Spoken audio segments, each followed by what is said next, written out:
I was halfway through my morning coffee when I noticed the envelope stuck in my front door, and something about the official seal of the Sunset Ridge Homeowner Association made my stomach drop before I even opened it. The invoice inside demanded $3,247 for landscaping services, snow removal, and exterior painting that I allegedly requested and received over the past 4 months. The only problem was that I never requested any of those services, and nobody had performed any work on my property whatsoever. My name is Adam Emerson, and I had bought my modest 2-story home in Chandler, Arizona, exactly 8 months ago. It was my first real estate purchase at 32 years old, and I had been incredibly proud of myself for finally achieving that piece of the American dream. The neighborhood seemed perfect when I moved in, quiet streets lined with desert landscaping and Spanish tile roofs gleaming in the Arizona sun. The HOA fees were reasonable at $200 a month, and the community guidelines seemed straightforward enough. I should have known better than to think anything involving a homeowner association would be simple. I read through the invoice 3 times, my confusion mounting with each pass. According to the itemized list, someone had performed premium desert landscaping on my front yard in November for $850. In December, they claimed to have painted my exterior trim for $1,200. January showed charges for snow removal services totaling $397, which was absolutely absurd considering we lived in Arizona, and it had not snowed once. February listed additional landscaping work for another $800. None of this had happened. My front yard looked exactly the same as when I bought the house. My trim was the same slightly faded beige it had always been, and snow removal in the Phoenix metro area was about as necessary as ice skates. I grabbed my phone and dialed the HOA office number listed on the invoice. A woman answered on the 3rd ring with a voice that could cut glass. Sunset Ridge Homeowner Association, this is Brenda speaking. Hi Brenda, my name is Adam Emerson. I live at 4782 Desert Willow Drive, and I just received an invoice that does not make any sense. It is charging me for services I never requested or received. There was a pause, and I heard the clicking of keyboard keys. Mr. Emerson, let me pull up your account. Yes, I see the invoice here. These charges were approved by our president, Patricia Whitmore, for necessary maintenance and improvements to your property. But nobody asked me about any of this, I said, trying to keep my voice level. And more importantly, nobody actually did any of this work. My house looks exactly the same as it did 4 months ago. According to our records, all services were completed by our approved vendors. Brenda replied in a tone that suggested she had dealt with difficult homeowners before and found them tedious. The HOA board has the authority to authorize necessary work on properties that fall below community standards. My property is not below any standards, I said, feeling heat rise in my chest. And even if it was, you cannot just charge me for work that was never done. That is fraud. I would be careful about making accusations, Mr. Emerson. Her voice turned icy. The invoice is due within 30 days. If you have concerns, you can attend the next board meeting on March 15th to discuss it with President Whitmore. March 15th. That is 3 weeks away. The invoice says payment is due in 2 weeks. Then I suggest you pay it on time to avoid late fees and potential legal action. Have a good day, Mr. Emerson. She hung up before I could respond. I stared at my phone, anger and disbelief warring in my chest. This could not be legal. There was no way an HOA could just bill residents for phantom services and expect payment. I immediately started searching online for information about HOA authority in Arizona, and what I found both helped and horrified me. HOA boards did have significant power to enforce community standards, but they also had to follow proper procedures and could not charge for services without legitimate cause or documentation. I decided to document everything.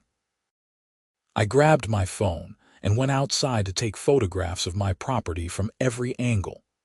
My front yard consisted of the same desert rocks and two sad-looking barrel cacti that had been there when I moved in. The wooden trim around my windows and door was still the same faded beige, definitely not freshly painted.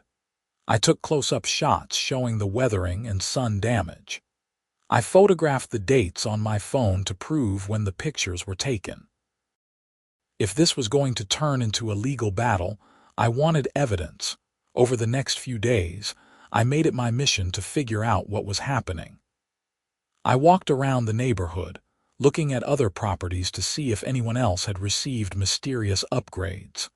Everything looked normal. I knocked on my neighbor's door, an older man named Richard who had lived in Sunset Ridge for 15 years. Invoice for services you did not get. Richard scratched his gray beard thoughtfully. Yeah, Patricia tried something similar with me about 3 years ago. Wanted to charge me for tree trimming when I do not even have any trees. I fought it, and she eventually backed down, but it was a nightmare. She runs this HOA like her personal fiefdom.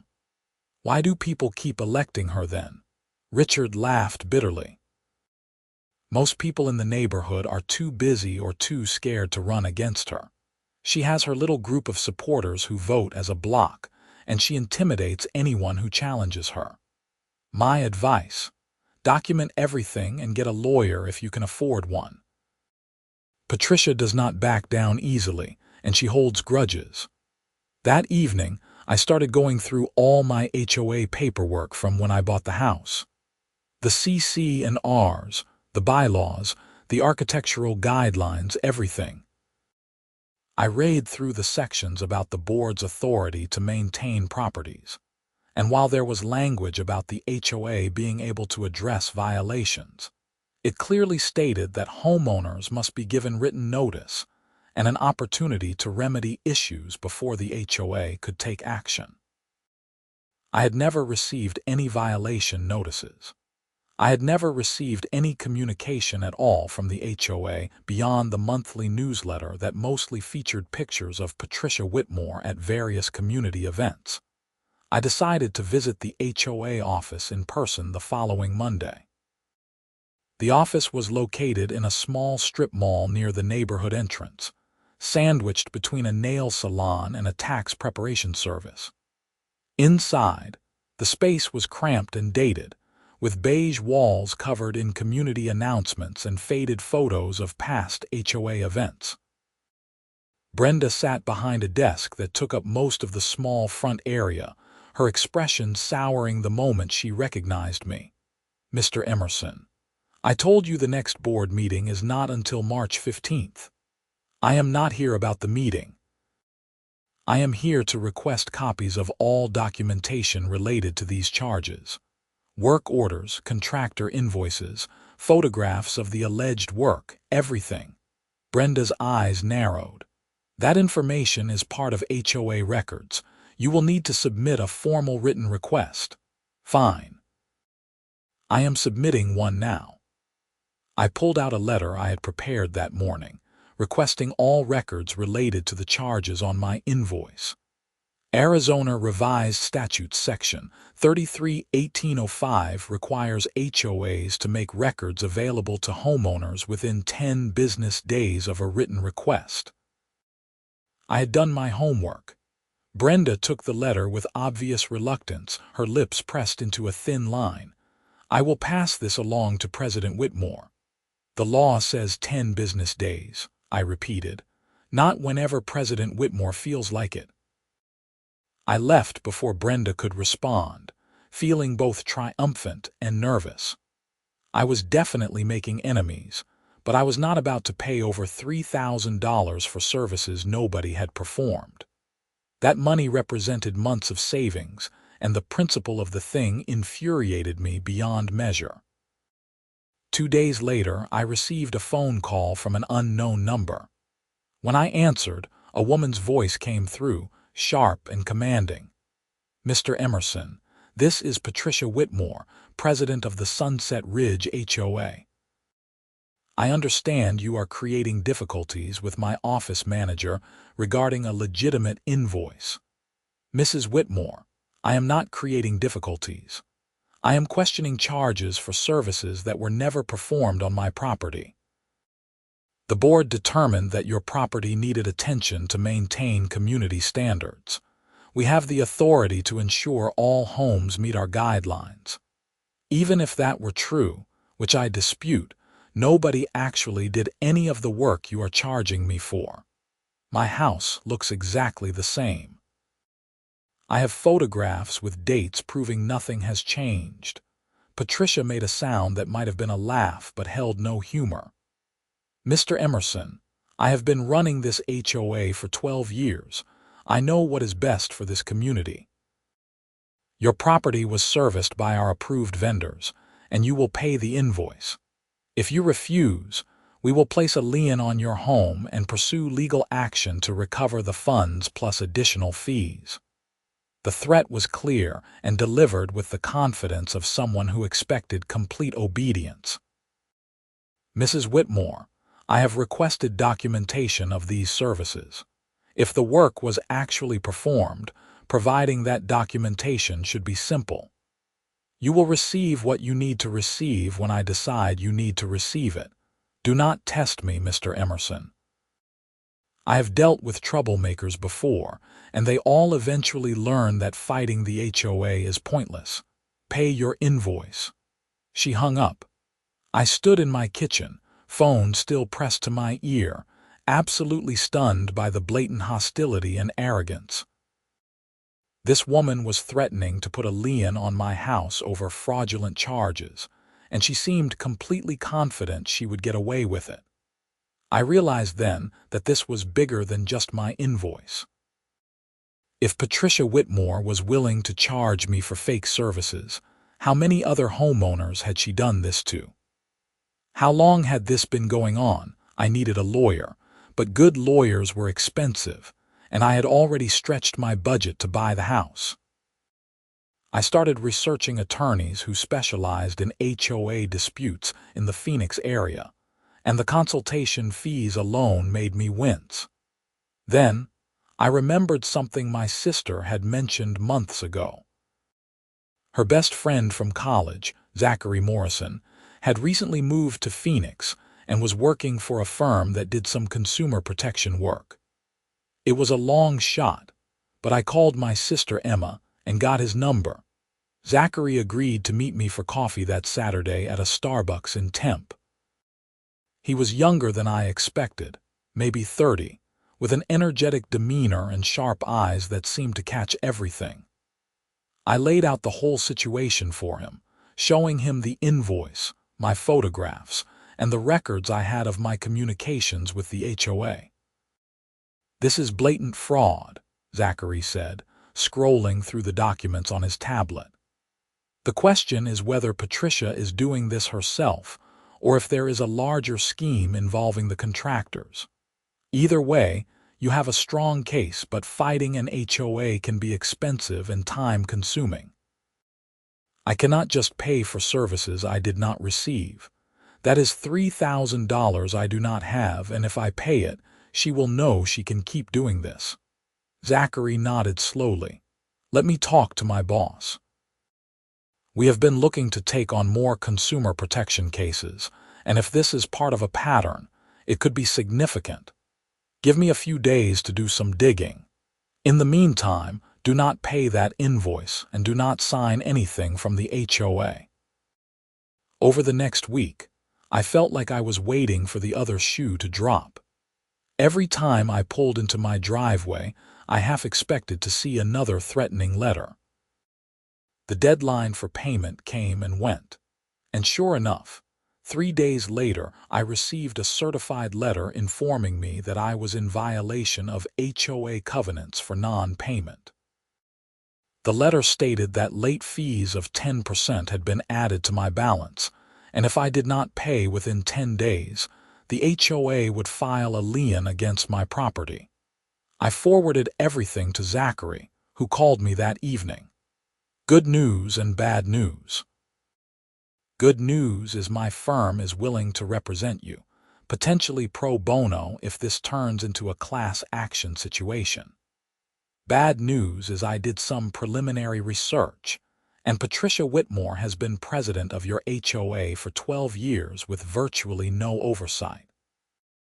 The board is supposed to have 5 members, but according to the records I found, the other 4 positions have been filled by the same people that whole time, and they all seem to rubber stamp whatever Patricia wants.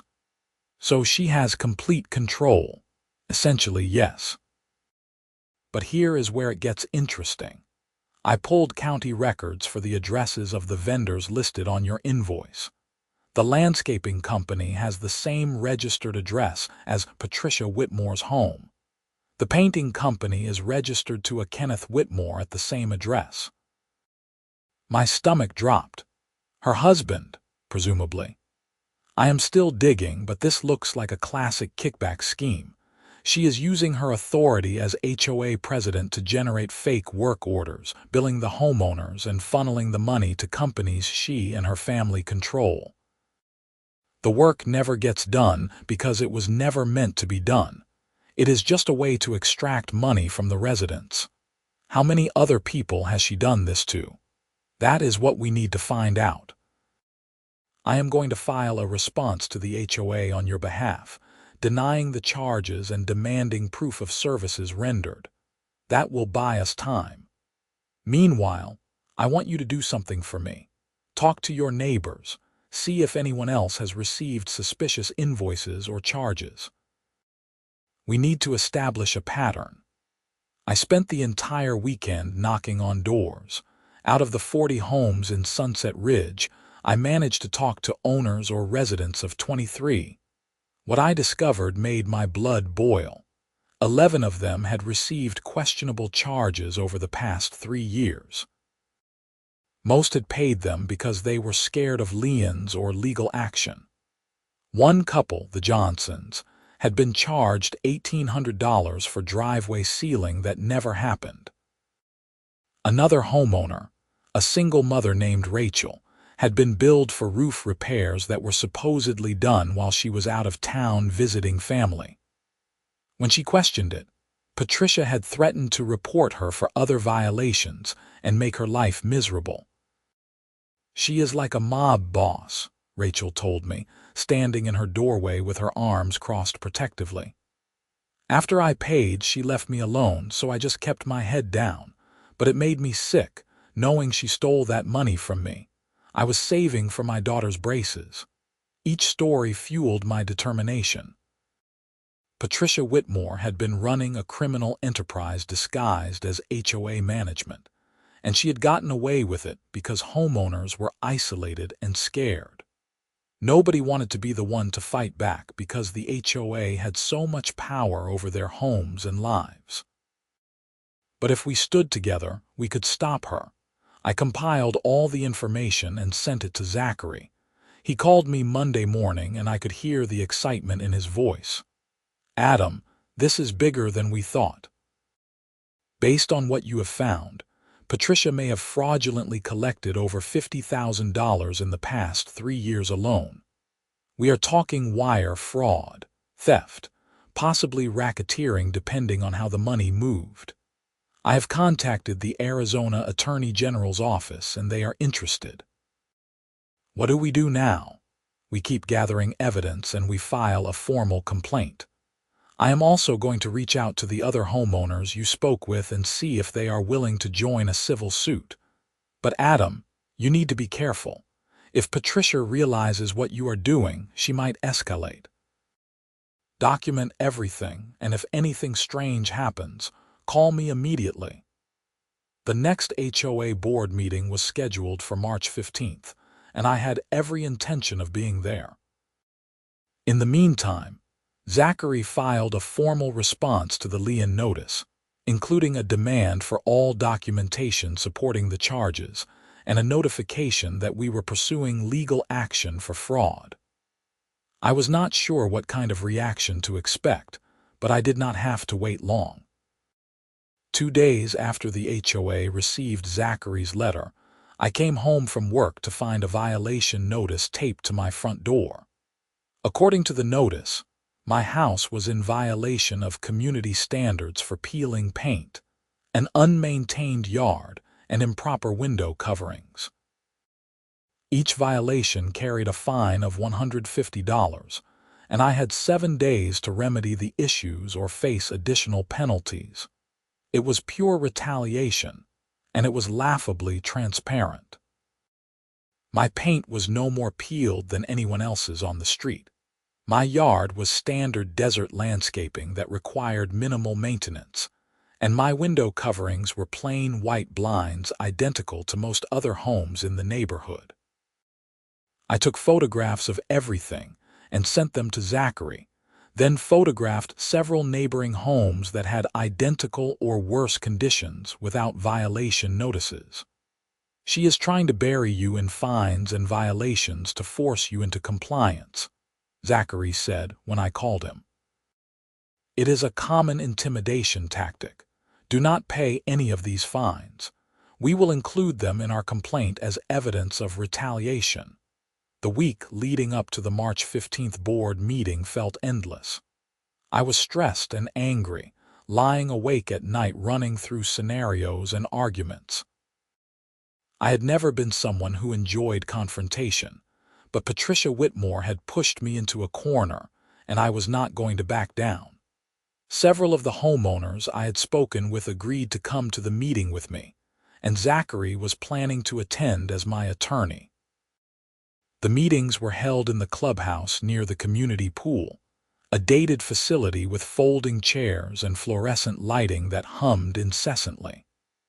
When I arrived at 7 o'clock on March 15th, the room was more crowded than I expected. Word had apparently spread that something interesting might happen, and at least 30 residents were present, considerably more than the usual 5 or 6 who bothered attending. Patricia Whitmore sat at a table in the front of the room with 4 other people who made up the board. She was exactly what I expected. A woman in her late 50s with severely styled blonde hair, sharp features, and an expression of permanent disapproval. She wore a business suit that seemed too formal for a neighborhood HOA meeting, and she surveyed the room like a general inspecting troops. The other board members, 2 men and 2 women who all appeared to be in their 60s, sat quietly with their hands folded, clearly supporting actors in Patricia's show. The meeting started with standard business, approval of the previous minutes, a financial report that Patricia delivered in a clipped tone. Then came the section for homeowner comments. Patricia looked directly at me. I understand we have some concerns from residents this evening. I want to remind everyone that this board operates according to established rules and procedures. Unfounded accusations and disrespectful behavior will not be tolerated. I stood up, my heart pounding. My name is Adam Emerson, and I am here to address an invoice I received for over $3,000 in services that were never performed on my property. I have requested documentation supporting these charges and have received nothing. I have also discovered that I am not the only homeowner who has been fraudulently billed for services that were never rendered. A murmur went through the crowd. Patricia's expression remained fixed, but I saw her jaw tighten. Mr. Emerson, this board authorized necessary maintenance on your property, which was performed by our approved vendors. Your refusal to pay is a violation of your HOA obligations. If the work was performed, you should be able to provide proof. Work orders, contractor invoices, before and after photographs. I have seen none of that. What I have seen is that the vendors you claim did this work are registered to your home address, suggesting that you and your family are profiting from these fake charges." The room erupted. People started talking over each other, some expressing shock, others sharing their own stories of questionable charges. Patricia stood up, her face flushed with anger. "This meeting is not a forum for conspiracy theories and personal attacks. Mr. Emerson, you are out of order." Zachary stood up beside me. "Mrs. Whitmore, my name is Zachary Morrison, and I am Mr. Emerson's attorney. We have filed a formal complaint with the Arizona Attorney General's office regarding fraudulent billing practices by this HOA. We have documented evidence of a pattern of fake charges going back at least 3 years, and we have evidence that the companies receiving payment are controlled by you and your family. This is fraud, and it is criminal." The room went silent. Patricia stared at Zachary with pure hatred in her eyes. "You have no authority to make such accusations. This board operates with full transparency and according to all legal requirements. Then you should have no problem providing the documentation we have requested," Zachary replied calmly. "All work orders, vendor invoices, and proof of payment for the services Mr. Emerson was charged for.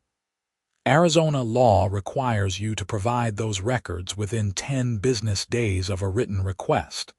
It has been 3 weeks, and we have received nothing." One of the other board members, an older man with thick glasses, leaned over to whisper to Patricia. She shook her head sharply and turned back to address the room. "This meeting is adjourned. Any further complaints can be submitted in writing to the HOA office." "You cannot just adjourn the meeting because you do not like what is being said," another homeowner called out. "It was Richard, my neighbor. We have a right to hear answers to these questions. I said this meeting is adjourned." Patricia gathered her papers and walked toward the door. The other board members followed her like ducklings, leaving the room in chaos. Homeowners crowded around me and Zachary, asking questions, sharing their own stories of suspicious charges, expressing anger and frustration that they had been too intimidated to voice before. "We need to organize," Zachary said, raising his voice to be heard. "Everyone who has received questionable charges from this HOA, I need you to document everything and contact my office. We are building a case, but we need your cooperation. Do not let Patricia Whitmore silence you." Over the next 2 weeks, Zachary's office was flooded with complaints. 19 homeowners came forward with evidence of fraudulent billing, totaling over $73,000 in fake charges over the past 4 years. The pattern was clear and consistent. Patricia would identify homeowners she thought were vulnerable or unlikely to fight back, issue invoices for services from vendors she controlled, and pocket the money. The work was never done, but most people paid out of fear or ignorance of their rights. The Arizona Attorney General's office opened a formal investigation. Zachary coordinated with a white-collar crime unit, providing all the documentation we had gathered. County records showed that Patricia and Kenneth Whitmore owned 3 companies that had received payments from the Sunset Ridge HOA: Desert Bloom Landscaping, Sunshine Exterior Painting, and Residential Maintenance Solutions. All 3 companies had minimal business activity beyond the invoices sent to HOA members. It was a shell game designed to funnel HOA funds into Patricia's personal accounts. On April 2nd, I was working from home when I saw 2 unmarked police cars pull into the neighborhood, followed by a van from the Arizona Attorney General's office. They stopped in front of Patricia Whitmore's house, a large territorial-style home with an immaculate front yard at the end of Desert Canyon Court. I watched from my window as several officers and investigators approached the front door. Even from a distance, I could see Patricia's shock when she opened the door to find law enforcement on her doorstep. Zachary called me an hour later. They executed a search warrant this morning, seized financial records, computers, everything. Patricia and Kenneth have both been arrested and charged with theft, fraud, and filing false documents. The charges could be upgraded depending on what the investigation uncovers. I felt a wave of relief so intense I had to sit down. Is it really over? The criminal case is just beginning. But yes, Patricia will not be running your HOA anymore. The board has been dissolved, and a management company is being brought in temporarily to handle operations while new elections are organized. As for the civil case, we are filing a class action lawsuit to recover the money she stole plus damages. It will take time, but I am confident we will win. The news spread through Sunset Ridge like wildfire. That evening, several neighbors knocked on my door to thank me for standing up to Patricia. Rachel, the single mother, actually cried when she hugged me. "I thought I was alone," she said. "I thought nobody would believe me if I said anything. Thank you for not backing down." The local news picked up the story a few days later. Former HOA president arrested in fraud scheme. Read the headline on the Channel 12 website, accompanied by Patricia's booking photo and details of the alleged crimes. The story resonated beyond Sunset Ridge. Other people in different HOAs started coming forward with similar complaints, and a state representative announced plans to introduce legislation strengthening homeowner protections and increasing oversight of HOA boards. The court proceedings took months. Patricia and Kenneth Whitmore were indicted on multiple counts of theft, fraud, and racketeering. Kenneth, who apparently had limited involvement in the actual scheme, took a plea deal and agreed to testify against Patricia. The trial in November was brief. The evidence was overwhelming. Bank records showing money flowing from HOA accounts to the shell companies and then to Patricia's personal accounts. Emails where Patricia discussed which homeowners to target. Testimony from Kenneth about how the scheme worked. I attended every day of the trial, sitting in the gallery with several other victims. Patricia maintained her innocence throughout, insisting she had done nothing wrong and that the charges against her were the result of vindictive homeowners who wanted to undermine proper HOA authority. The jury did not buy it. After less than 4 hours of deliberation, they found her guilty on all counts. At sentencing in December, the judge was harsh. "Mrs. Whitmore, you held a position of trust in your community. You were elected by your neighbors to manage your HOA fairly and honestly. Instead, you abused that trust to steal from the very people who placed their confidence in you. Some of your victims were elderly, others were struggling financially, and you targeted them specifically because you thought they would not fight back. This court views your crimes as particularly egregious." Patricia was sentenced to 6 years in state prison and ordered to pay full restitution to all victims plus additional fines. Kenneth received 2 years probation and community service. The civil lawsuit resulted in a judgment that would allow victims to recover their losses, though actually collecting the money proved complicated since Patricia and Kenneth had spent much of it and hidden some in accounts the investigators were still trying to trace. Sunset Ridge began the process of rebuilding. A new board was elected in January with safeguards put in place to prevent future abuse. All financial transactions required approval from multiple board members. Monthly financial reports were distributed to all homeowners, and an independent management company handled the day-to-day operations. I was asked to run for the board, but I declined. I had done what I needed to do, and I wanted to get back to simply living in my house without drama. The invoice that started everything was officially voided, along with all the retaliatory fines Patricia had tried to impose. The HOA even apologized in writing, acknowledging the harm that had been done and committing to transparency and accountability going forward. It felt surreal to receive that letter after everything that had happened. On a warm evening in late January, almost a year after I first received that fraudulent invoice, I sat on my front porch watching the sunset paint the Arizona sky in shades of orange and pink. Richard walked over from his house carrying 2 beers. "Figured you could use one of these," he said, handing me a bottle. We sat in comfortable silence for a while, enjoying the cooling evening air. "You know, when you first came to me with that invoice, I did not think you would actually beat her," Richard said eventually. Patricia seemed untouchable. 12 years she ran things her way and nobody could stop her. "I almost did not fight it," I admitted. "It would have been easier to just pay and move on, but it was not about the money, not really.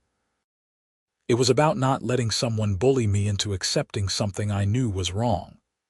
"Well, a lot of people are grateful you did not back down, myself included. She tried to pull that tree trimming scam on me again last fall, and I was dreading the fight. You saved me from that." We clicked our bottles together in a quiet toast. The neighborhood felt different now, lighter somehow. People talked to each other more, attended HOA meetings, engaged with the community instead of just trying to avoid violations and penalties.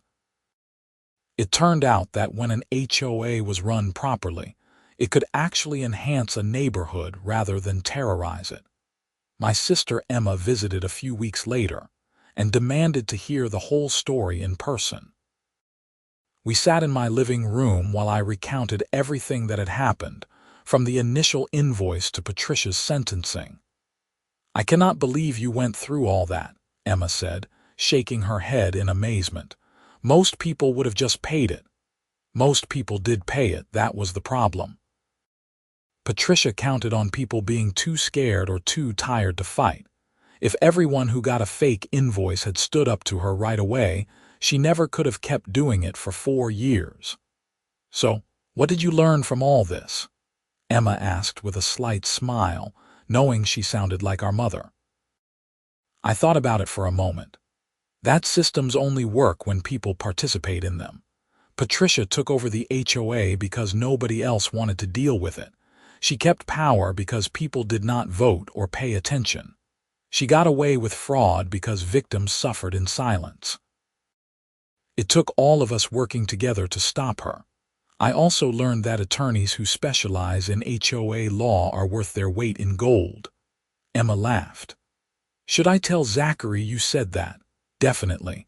That guy was incredible. I never would have won without him." Life settled into a pleasant routine after that. I made improvements to my house, actual improvements that I wanted, not fake ones invented to justify fraudulent charges. I planted some agave plants in the front yard and repainted the trim a color I actually liked. The new HOA board approved everything without hassle or drama.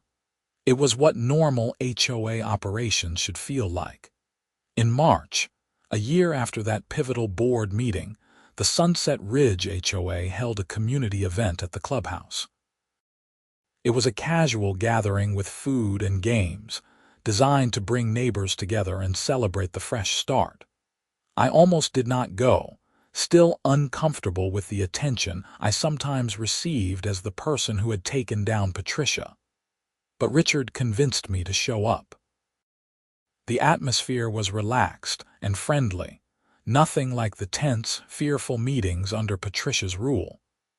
Kids played in the pool while adults mingled and talked. The new HOA president, a retired teacher named Margaret Chen, gave a brief speech thanking everyone for their patience during the transition and emphasizing the board's commitment to transparency and community. "We would also like to acknowledge someone who showed tremendous courage in standing up for what was right," Margaret said, looking in my direction. Adam Emerson refused to accept injustice, and his determination to seek the truth led to significant positive changes for our entire community. Adam, thank you. People applauded, and I felt my face flush with embarrassment. But when I looked around at the faces of my neighbors, I saw genuine gratitude and respect. Rachel was there with her daughter, who now had braces thanks to the restitution money. The Johnsons waved at me from across the pool. Richard gave me a thumbs up. These were good people who had been victimized and were now free from that burden. If my stubbornness had helped make that happen, then the stress and worry had been worth it. Later that evening, as the event was winding down, a young couple approached me. They introduced themselves as new residents who had just closed on a house in Sunset Ridge the week before. "We heard about what happened here," the husband said, "with the previous HOA president and everything. Honestly, it almost scared us away from buying in this neighborhood. But then we learned how the community came together to fix the problem, and that actually made us feel better about moving here. It showed us that people here care and will not tolerate corruption." "Just stay involved," I told them. "Go to the meetings, vote in elections, and do not be afraid to ask questions if something does not seem right. HOAs only become problems when nobody is paying attention." They thanked me and went to introduce themselves to other neighbors. I watched them go, feeling hopeful about the future of Sunset Ridge. We had been through a difficult experience, but we had come out stronger and more united. The legal aftermath continued for months beyond that. Patricia's appeals were denied, and she remained in prison. The civil lawsuit successfully recovered a significant portion of the stolen money, though not all victims received full restitution. Some of the funds had been spent on luxury items or hidden in ways investigators could not trace. Still, most people got at least 60 to 70 cents on the dollar, which was better than nothing. The state legislation inspired by our case passed in June, creating new requirements for HOA financial transparency and giving homeowners stronger rights to challenge charges and access records. Several attorneys who specialized in HOA law told me that the Whitmore case, as it became known in legal circles, was being used as a teaching example of HOA fraud and the importance of homeowner vigilance. I eventually agreed to write an article for a local magazine about the experience, hoping it might help others who found themselves in similar situations.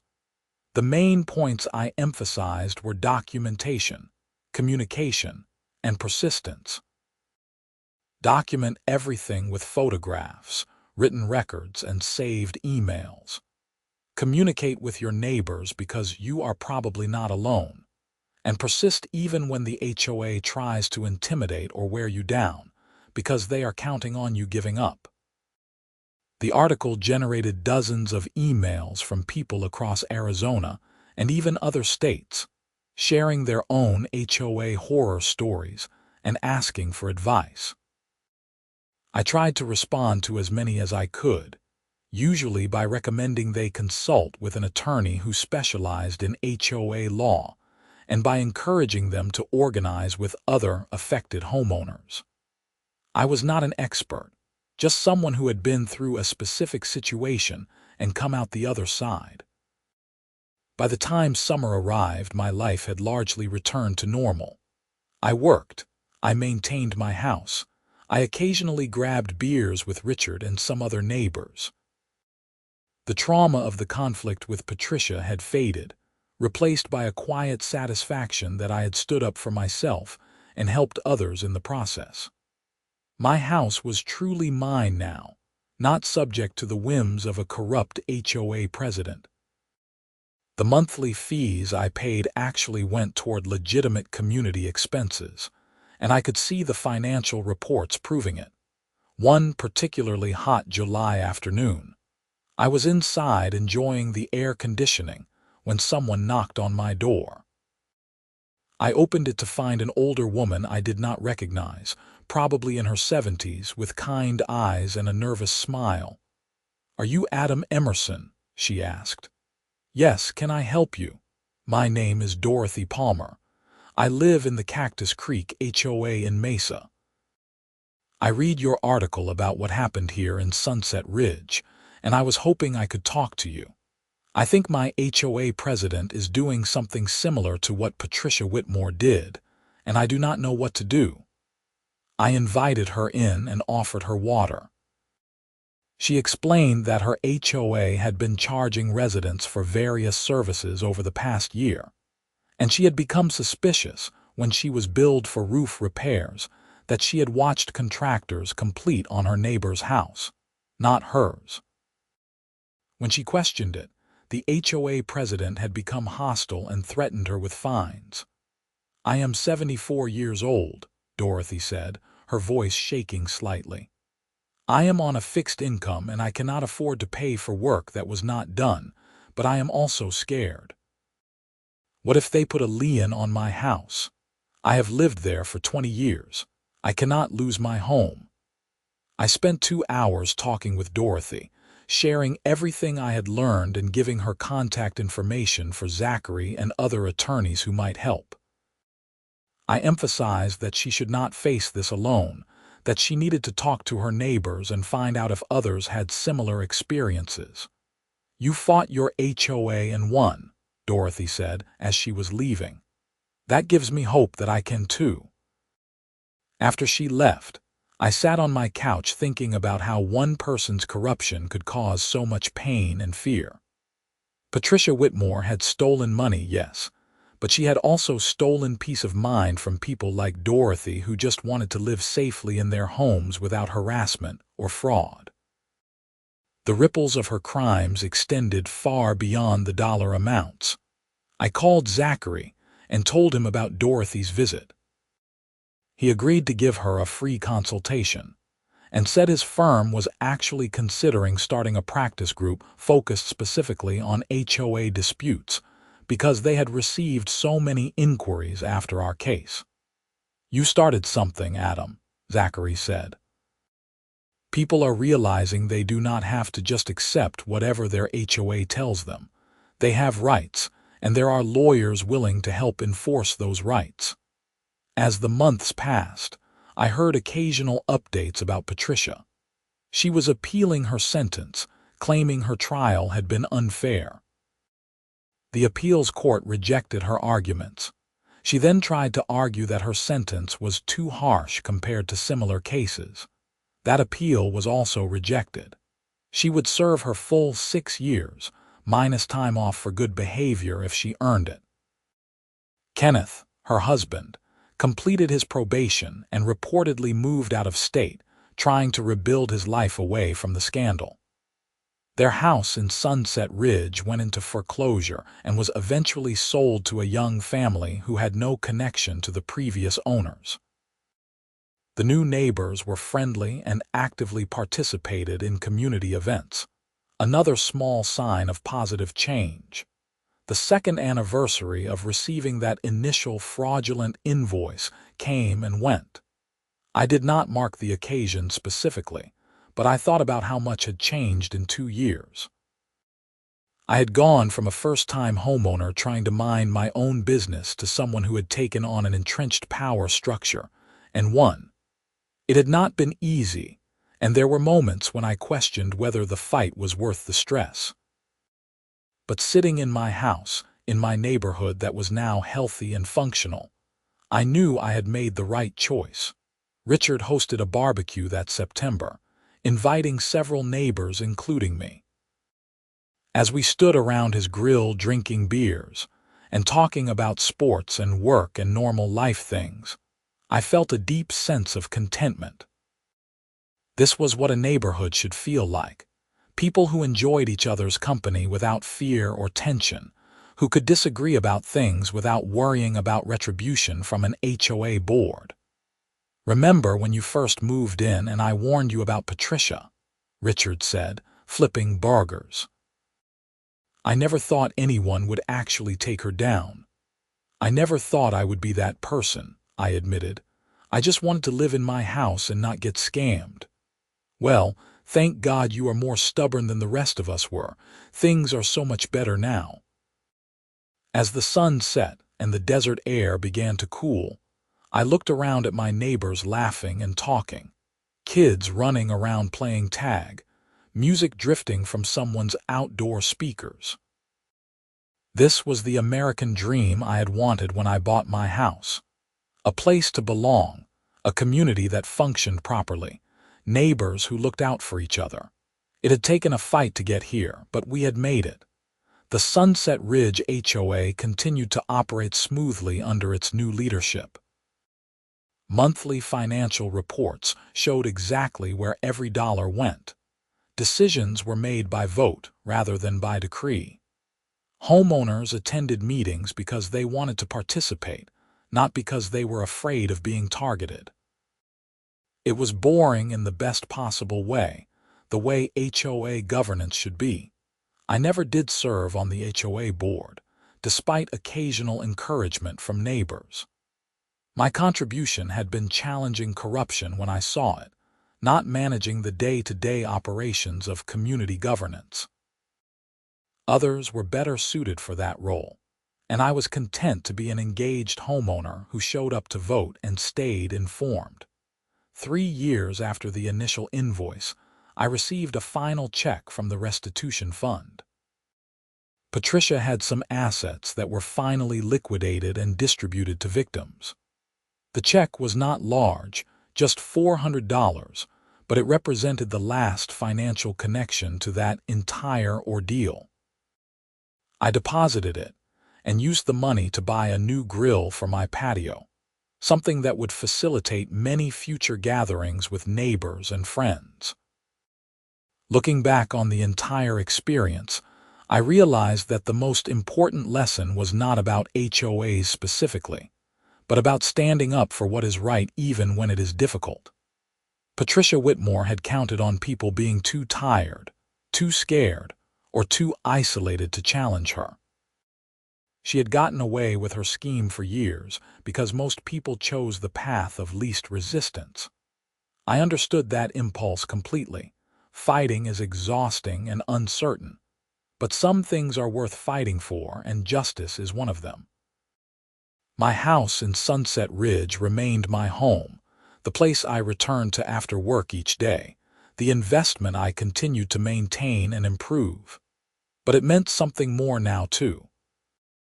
It represented the importance of community, the power of collective action, and the idea that ordinary people could challenge corruption and win. Those were not lessons I had expected to learn when I signed my mortgage documents, but they were valuable nonetheless. The final postscript to the story came on a crisp November morning almost 4 years after everything began. I was leaving for work when I noticed an envelope in my mailbox. It was from the Arizona Department of Corrections. Inside was a brief letter from Patricia Whitmore herself, handwritten on prison stationery.